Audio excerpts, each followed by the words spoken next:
Good evening, you're watching Mnb Beyond. I'm your host, Anur Gambatar. And for top stories, Mongolian president pays state visit to Laos. US government launches a new partnership with Ulaanbaatar city to advance sustainable and resilient urban growth. 45 Mongolian students are studying in Vietnam. And for the news, stay tuned.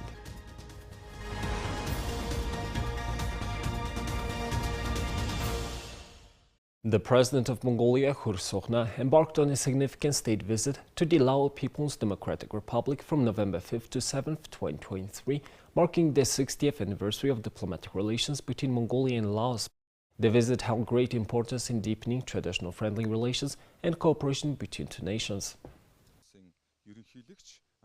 Upon his arrival in Vientiane, President Khurelsukh and his spouse, Bolotsatseg Lufsandorj, were officially welcomed by the President of the Lao People's Democratic Republic, Thonglun Sisoulith, and his spouse, Nali Sisoulith. The welcoming ceremony at the Presidential Palace commenced with the playing of the national anthems of both countries and a grand display by the Royal Lao Army Guard of Honor. After introductions, the two presidents began discussions covering a wide range of topics, including politics, defense, road and transport, agriculture, education, and health. During official talks at the Presidential Palace, both leaders emphasized the long-standing tradition of mutual support between the Mongolian and Laotian people and the significance of their collaboration during challenging times. President Thonglun Sisoulith expressed his gratitude for Mongolia's unwavering support for Laos's independence and sovereignty throughout various global, regional, and national changes and reforms. Several agreements were signed during the state visit, including the Agreement on Cooperation in Animal Quarantine and Veterinary Medicine, and the Agreement on Cooperation in Plant Quarantine and Protection. These agreements are expected to boost bilateral cooperation in food, agriculture, trade, and the economy. Another significant agreement, the agreement between the Government of Mongolia and the Government of the Lao People's Democratic Republic on aviation relations, aims to enhance air transport cooperation, creating a favorable legal environment for passenger and cargo transportation, and facilitating easy travel for citizens of both countries. Both nations agreed to foster mutually beneficial cooperation by promoting citizen exchanges aligning with Mongolia's Year to Visit Mongolia initiative and Laos's Year of Tourism in 2024. The Agreement on Cooperation in Tourism will deepen people-to-people ties and support collaboration between tour operators. The Mongolian-Laotian business reform, organized as part of the visit, is expected to play a crucial role in boosting trade, investment, and economic cooperation. Additionally, the Memorandum for Understanding on Cooperation in the Protection of Natural Resources and Environment will address environmental issues caused by climate change, desertification, pollution, and mining industrialization. The state visit of President Khurelsukh to Laos has further solidified the friendship and cooperation between Mongolia and the Lao People's Democratic Republic. In an effort to enhance urban resilience and sustainability, the United States government, in collaboration with the U.S. Agency for International Development, has established a new partnership with the city of Ulaanbaatar. This collaboration marks the commencement of the 4-year Asia Resilient Cities project, implemented in association with the GSI Research and Training Institute Incorporated. The primary objective of the ARC project is to facilitate sustainable urban growth and address the challenges posed by climate change. Through the joint efforts of USAID and local partners, the project will support the development of low-carbon city infrastructure and incorporate climate change and environmental considerations into Ulaanbaatar's municipal approaches. One aspect of the partnership is the commitment to co-design activities with the city's government and local civil society organizations.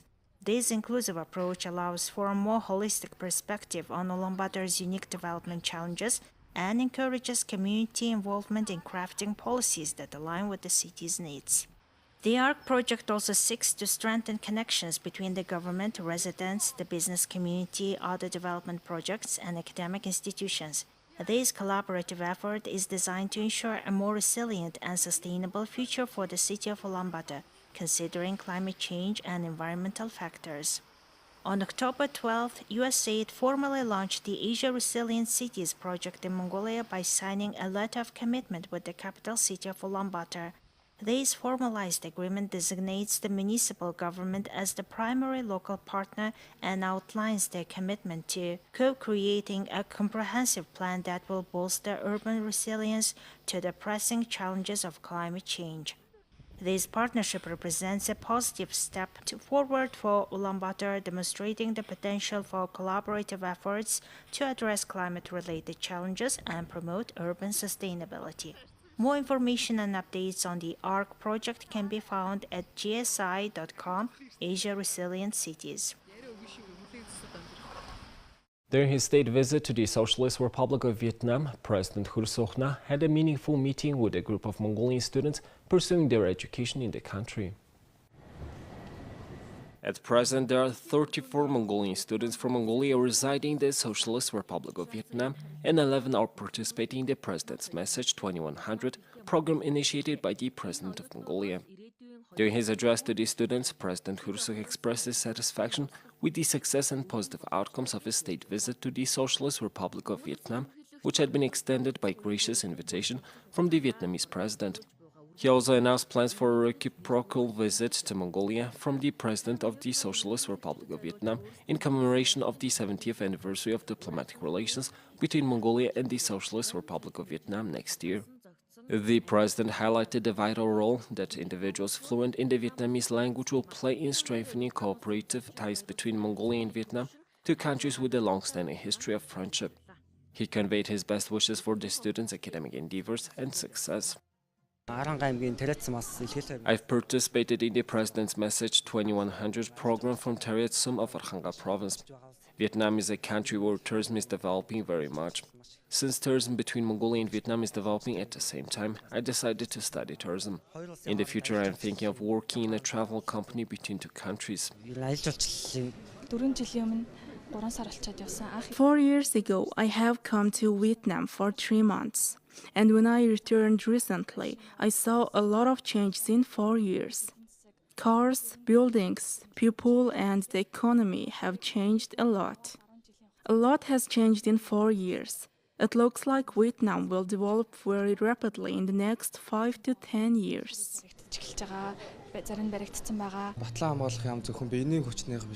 The Ministry of Defense is exchanging experience not only in terms of personnel, but also in terms of technology. It has advantages. Since the relationship between Vietnam and Mongolia is improving, I think that we will beat the bridge. That's why I want to study well and learn a foreign language well. I have a dream that I will do everything for Mongolia and contribute to the development of Mongolia. Additionally, President Hur Sok urged the students to always remember that they are ambassadors of their homeland while pursuing their studies and emphasize the importance of unity and upholding their nation's dignity. We are continuing our report on how the horsehead fiddle helps Mongolian children living abroad maintain a connection with their motherland and cultural heritage.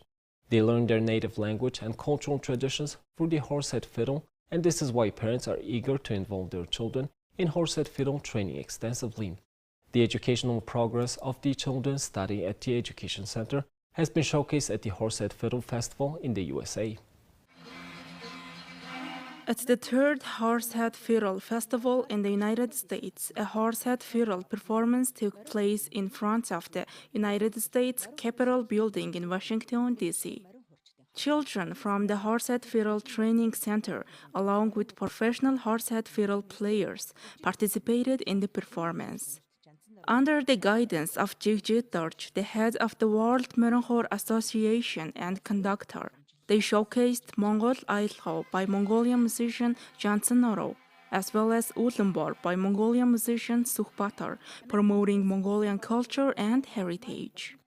When I ask my students what they learn from playing the horsehead fiddle, they explain that they acquire knowledge of Mongolian language, gain insights into Mongolia, become familiar with Mongolian songs, and take great pride in representing Mongolia in a multicultural country. I was born in Japan, so learning about my Mongolian heritage through the horsehead fiddle has been a meaningful experience for me. I take great pleasure in playing this instrument, and I enjoy playing the horsehead fiddle, and I like listening to the tunes instead of watching TV or doing something else. Because I live in America, sometimes I feel like I forget about Mongolia, so I play the horsehead fiddle to learn more about Mongolia. Among our generation, the horsehead fiddle is nearly forgotten. That's why I'm learning to play it to ensure that we don't lose this piece of Mongolian culture. When I tell people I'm from Mongolia, they usually don't know much about the country. But when I talk about the horsehead fiddle and Mongolia, they become interested and ask me lots of questions. For me, the horsehead fiddle serves as a bridge between cultures that facilitates communication and connection with others. For Mongolian children living abroad, the horsehead fiddle acts as a connection to their homeland and a way to express their Mongolian identity. Thank you for staying with us. Now let's take a look at the currency exchange rates provided by Mongol Bank.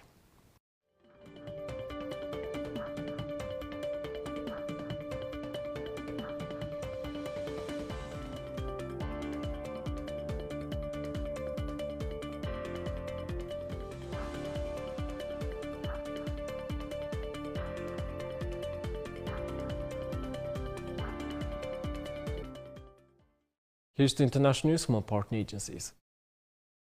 The UN Security Council has once again failed to agree on a resolution on the Israel-Hamas war, with the US calling for humanitarian pauses and many council members demanding a humanitarian ceasefire to deliver desperately needed aid and prevent more civilian deaths in Gaza.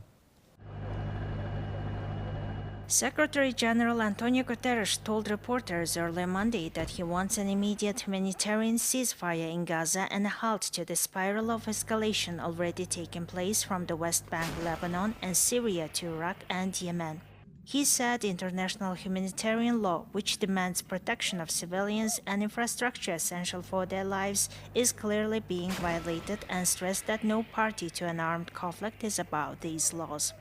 China, which holds the Security Council presidency this month, and the United Arab Emirates, the Arab representative on the Council, called Monday's closed consultations to discuss a draft resolution put forward by its 10 elected members, but after more than 2 hours of closed-door talks, the differences remained. As the Secretary General stated this morning, this is a crisis of humanity. In less than a month, more than 10,000 Palestinians in the Gaza Strip have been killed. And as we speak, Palestinian civilians continue to be killed. Children are bearing the brunt. As several UN officials have stated already, Gaza is becoming a graveyard for children. France's United Nations Ambassador Nicolas de Rivière called for an immediate humanitarian truce that must lead to ceasefire. Given the gravity of the humanitarian situation and the scale of the needs of the Gaza population, France calls for an immediate humanitarian truce. This truce must be durable and sustained.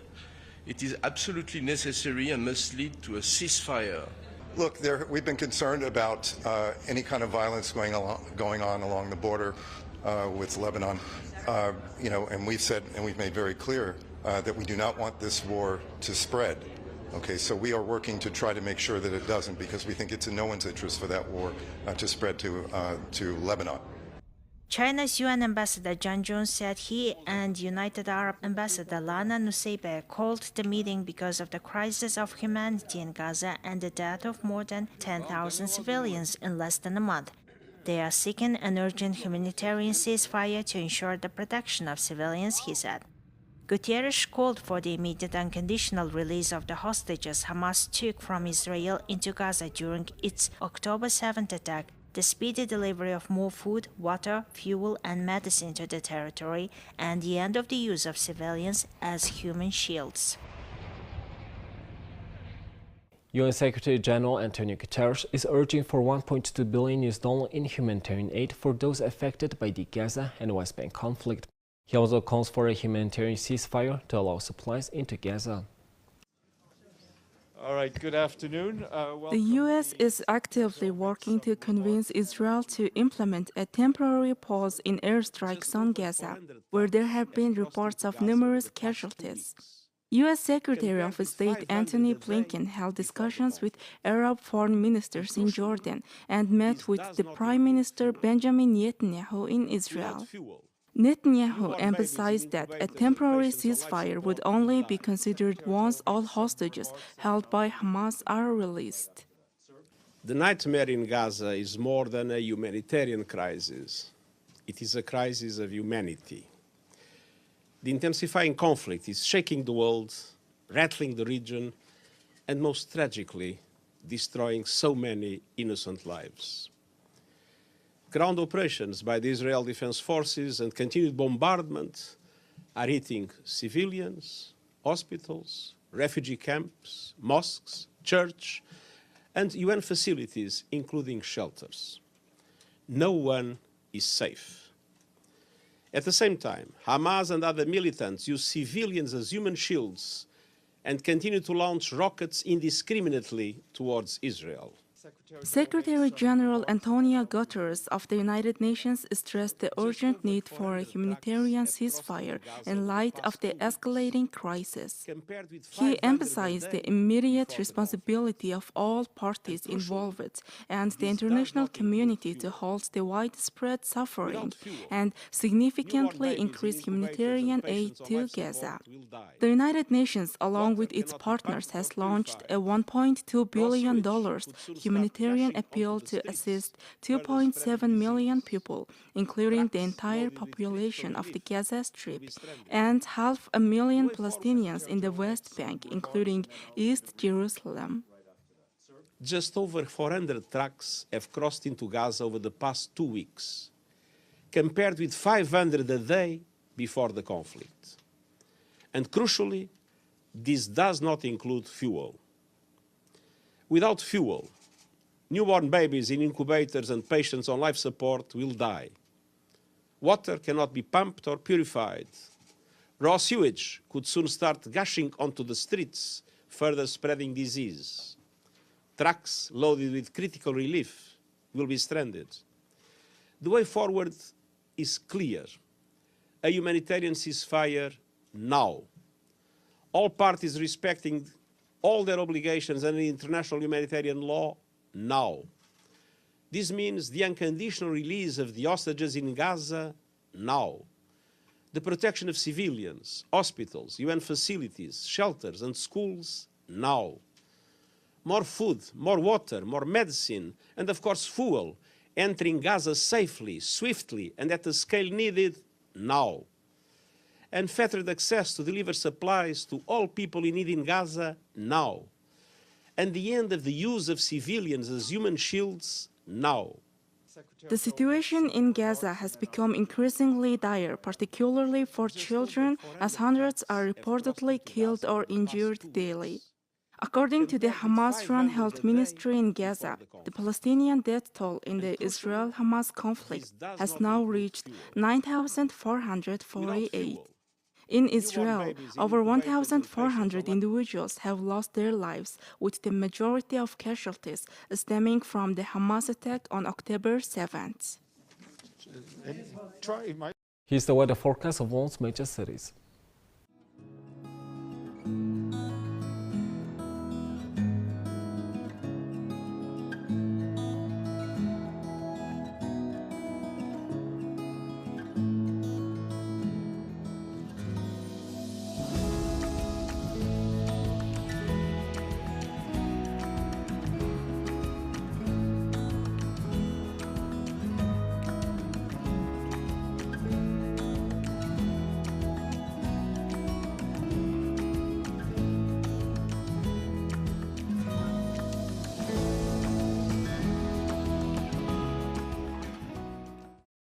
Well, that's all for today. Thank you for staying with us. We'll see you tomorrow with more news and updates. Have a nice evening. Goodbye.